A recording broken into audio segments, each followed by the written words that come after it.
What's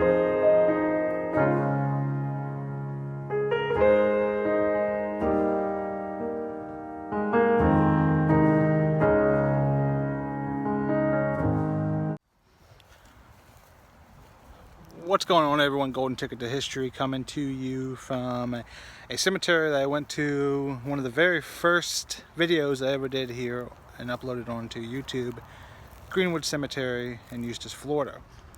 I'm here because there was a video, there's a person I was looking for that I couldn't find in the first video that I have actually been able to locate. The biggest problem was I didn't realize the cemetery actually kept going further beyond where I originally went to. So yeah, it's crazy how making one left turn can lead to so much more. The big thing that I noticed when we did one of my most recent videos I just uploaded about one of a famous Major League Baseball player, that the cemetery kept going beyond. I thought it was a neighborhood, but it was actually more memorials for the cemetery. So here we are. J. Robert Schrieffer, born on May 31st, 1931, was an American physicist who, with John Bardeen and Leon Cooper, was a recipient of the 1972 Nobel Peace Prize in Physics for developing the BCS theory, the first successful quantum theory of superconductivity. Schrieffer was born in Oak Park, Illinois, the son of Louise and John Henry Schrieffer. His family moved in 1940 to Manhasset, New York, and then in 1947 to Eustis, Florida, where his father, a former pharmaceutical salesman, began a career in the citrus industry. In his Florida days, Schrieffer enjoyed playing with homemade rockets and a ham radio, a hobby that sparked an interest in electrical engineering. After graduating from Eustis High School in 1949, Schrieffer was admitted to the Massachusetts Institute of Technology, where for 2 years he majored in electrical engineering before switching to physics in his junior year. He completed a bachelor's thesis on multiplets and heavy atoms under the direction of John C. Slater in 1953. Pursuing an interest in solid-state physics, Schrieffer began graduate studies at the University of Illinois at Urbana-Champaign, where he was hired immediately as a research assistant to Bardeen. After working out a theoretical problem of electrical conduction on semiconductor surfaces, Schrieffer spent a year in the laboratory applying the theory to several surface problems. In his third year of graduate studies, he joined Bardeen and Cooper in developing the theory of superconductivity. Schrieffer recalled that in January 1957, he was on a subway in New York City when he had the idea of how to describe mathematically the ground state of superconducting electrons. Schrieffer and Bardeen's collaborator Cooper had discovered that electrons in a superconductor are grouped in pairs, now called Cooper pairs, and that the motions of all Cooper pairs within a single superconductor are correlated and function as a single entity due to phonon-electron interactions. Schrieffer's mathematical breakthrough was to describe the behavior of all Cooper's pairs at the same time, instead of each individual pair. The day after returning to Illinois, Schrieffer showed his equations to Bardeen, who immediately realized they were the solution to the problem. The BCS theory, Bardeen-Cooper-Schrieffer of superconductivity, as it is now known, accounted for more than 30 years of experimental results that had stymied some of the greatest theorists in physics.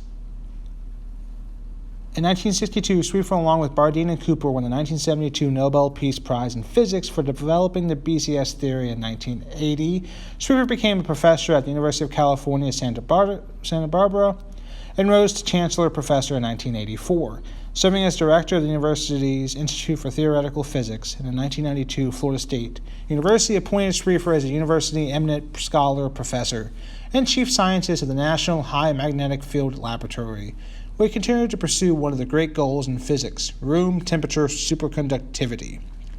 On September 24, 2004, while driving with a suspended license, Schrieffer was involved in an automobile accident that killed one person and injured 7 others.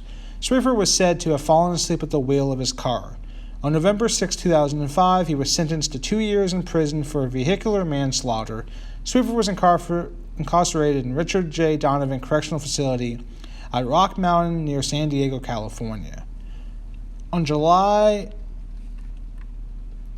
27th of 2019, Schrieffer passed away at the age of 88 years old in Tallahassee, Florida, to which now Schrieffer is laid to rest at Greenwood Cemetery in Eustis, Florida.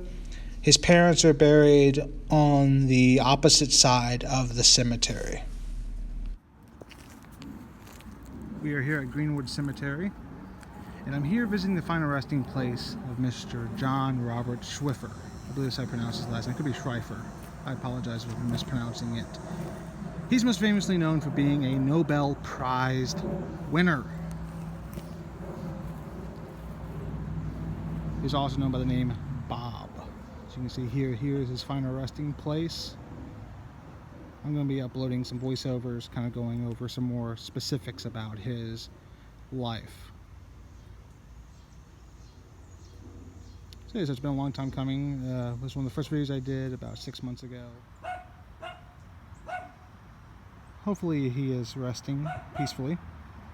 His parents are actually buried way on the other side in the older part of the cemetery as well. I actually passed by their final resting place first, trying to find this one. Saw the name on the back of the tombstone, and I thought, oh wow, I finally found it. Unfortunately, it was the parents of John Robert Schrieffer who I found, not John Robert. So yes, as with all of the final resting places that I come and visit, I like to make sure that I leave a penny, paying my respects, showing that I paid my respects. So I'm just going to place this right down here. Heads up for good luck. So yeah, so this is the final resting place of Mr. John Robert Schrieffer. Hopefully you enjoyed it. A little bit of a short video, but I hopefully you enjoyed this video. I apologize for the dog barking in the background. There's a lot of residential houses not far from this final resting place. But if you enjoyed this video and others, please make sure you like, rate, subscribe. Let me know what you want to see next. As always, continue to look for the history and film. Until next time.